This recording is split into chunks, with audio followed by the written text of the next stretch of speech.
अस्सलाम वालेकुम स्टूडेंट्स, कैसे हैं आप? उम्मीद है आप खैरियत से होंगे। जैसा कि आपको पता है कि इस साल जो है 8th क्लास के जो बोर्ड के पेपर होंगे जो कि पैक्टा लेगा। तो 2019 में आखिरी बार पेपर हुए थे बोर्ड के, तो उसके बाद तो बोर्ड के एग्ज़ाम नहीं थे हुए। तो काफ़ी अरसे बाद जो है दोबारा बोर्ड के एग्ज़ाम स्टार्ट हो रहे हैं। तो जैसा कि आपको ये भी पता है कि जो बोर्ड का पेपर होता है वो काफ़ी हद तक कॉन्सेप्चुअल होता है 8th क्लास का। अगर आपसे कंपेयर करते हैं मैट्रिक के पेपर के साथ तो वो इसके बरअक्स बहुत ईज़ी है। तो बच्चों के लिए बहुत मुश्किल होता है इसकी तैयारी करना। और कल से पेपर स्टार्ट भी हो रहे हैं। पहला पेपर तो कल मैथ का है और 4 पेपर लेगा पैक्टा बोर्ड के अंडर। में पहला पेपर कल 9 तारीख को मंडे को मैथ का है। इसके बाद 10 तारीख को ट्यूसडे को उर्दू का पेपर है और वेडनेसडे को इंग्लिश का पेपर और लास्ट पेपर जो है वो जनरल साइंस का है। तो जनरल साइंस के हवाले से कुछ इम्पोर्टेंट क्वेश्चन 17 क्वेश्चन है टोटल जो इस वीडियो में हम डिस्कस करेंगे। ये क्वेश्चन आपने बच्चों याद करने हैं। ये बहुत इंपॉर्टेंट क्वेश्चन है और इनमें से आने के चांसेस भी बहुत ज़्यादा हैं क्वेश्चंस में। तो छोटी सी वीडियो हम बनाएंगे जिसमें हम ये क्वेश्चंस देखते हैं कौन कौन से क्वेश्चन है जो कि आपको याद करने चाहिए। बाकी आपने जो तैयारी की हुई है आपकी बहुत अच्छा है, लेकिन आप ये क्वेश्चन भी याद लाजमी करें। इसमें क्वेश्चन नंबर 1 है, व्हाट इज़ डिफॉरेस्टेशन? डिफॉरेस्टेशन क्या होता है? इसमें आप डिफॉरेस्टेशन की डेफिनेशन याद कर लेंगे, कटिंग डाउन ऑफ ट्रीज। ठीक है, और साथ इसके कोई इफेक्ट्स बता दें कि इसका माहौल पर क्या असर होता है। ठीक है, कि पोल्यूशन जो होती है वो बढ़ जाती है। इसके बाद ग्लोबल वार्मिंग क्या होता है? ग्लोबल वार्मिंग का क्वेश्चन बच्चों आपने पढ़ा हुआ यूनिट नंबर 1 में। ये लॉन्ग और शॉर्ट दोनों आ सकते हैं। लॉन्ग भी आ सकता है कि ग्लोबल वार्मिंग क्या होता है, इसके इफेक्ट क्या होते हैं इन्वायरमेंट के ऊपर, या इसकी जस्ट डेफिनेशन भी आ सकती है। क्वेश्चन नंबर 3 है कि डिफरेंस आपने बताना है रिसेप्टर एंड अफेक्टर में क्या होता है। Question number 4, difference between atomic number and mass number. Important सवाल है, आपको आना चाहिए।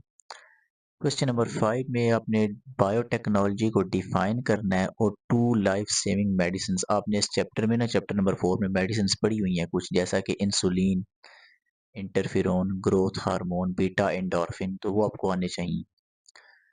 क्वेश्चन नंबर 6 में आपने बताना है कि फिजिकल एंड केमिकल चेंज में क्या डेफिनेशन हो फ़र्क होता है, कि आपने फिजिकल चेंज और केमिकल चेंज की डेफिनेशन जो है वो याद करनी है। क्वेश्चन नंबर 7 में आपने law of conservation of mass जो है वो बताना है कि law of conservation of mass क्या कहता है, कि energy is neither created not destroyed but it changes from one form to another. Energy conserve रहती है। क्वेश्चन नंबर 8 में आपने बताना है कि ऑर्गेनिक एंड मिनरल एसिड में क्या फ़र्क होता है, दोनों के क्या सोर्सेज होते हैं। क्वेश्चन नंबर 9 एक इम्पॉर्टेंट सवाल है कि जब एक कार चलती चलती अचानक रुक जाती है तो क्या उसके ऊपर बैलेंस्ड फोर्स लगती है? नहीं, इसको तो इसका जवाब है नहीं, कि उसके ऊपर अनबैलेंस्ड फोर्स लगती है। क्वेश्चन नंबर 10 में आपने right a short note on speed of light. के स्पीड ऑफ लाइट क्या होता है, स्पीड ऑफ लाइट की कितनी वैल्यू है, इसकी एयर में कितनी वैल्यू है, इसकी ग्लास में कितनी है, वाटर में कितनी है। ये आपने बुक में ना याद की हुई है चैप्टर नंबर 9 में, तो ये आपने रिवाइज करनी है अच्छे तरीके से। Question number 11, what is kilowatt hour? ये भी इंपॉर्टेंट सवाल है कि आपको आना चाहिए कि किलोवाट आवर क्या होता है और इसका यूनिट भी क्या होता है। इसके बाद क्वेश्चन नंबर 12 है, डिफाइन रेजिस्टेंस। के रेजिस्टेंस को अपने डिफाइन करना है और उसका यूनिट भी लिखना है क्या होता है। ऐसे क्या होता है रेजिस्टेंस का यूनिट, कोई बता सकता है? ये आपने कमेंट सेक्शन में बताना है कि रेजिस्टेंस का क्या यूनिट होता है। नेक्स्ट क्वेश्चन नंबर 13 है, राइट नेम ऑफ इंग्रेडिएंट्स। के टूथपेस्ट को बनाने के लिए कौन से इंग्रेडिएंट्स रिक्वायर होते हैं, वो अपने नाम बताने हैं जी। एक तो मैं आपको बता देता हूँ ग्लिसरीन, बाकी दो आपने बताने हैं।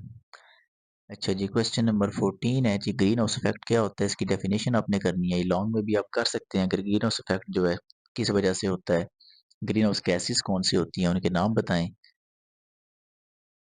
अच्छा जी, क्वेश्चन नंबर 15 में है जी कि माइटोसिस एंड मेयोसिस में क्या डिफरेंस है, दोनों की डेफिनेशन आपको आनी चाहिए कि माइटोसिस क्या होता है, मेयोसिस क्या होता है।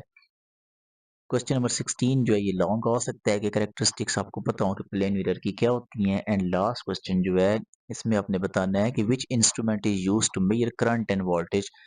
करंट और वोल्टेज को मेजर करने के लिए कौन से आलात का इस्तेमाल किया जाता है। तो ये दोनों आपको हालात पता हों कि वोल्ट मीटर हम यूज़ करते हैं वोल्टेज मेजर करने के लिए और करंट मेजर करने के लिए हम एमीटर को यूज़ करते हैं। ये कुछ इंपॉर्टेंट सवाल है बच्चों, ये आपने तैयार करने हैं। ये आपकी मदद करेंगे काफ़ी पेपर को अटेम्प्ट करने में। अच्छे तरीके से तैयारी करिए। अल्लाह हाफ़िज़, बहुत-बहुत शुक्रिया।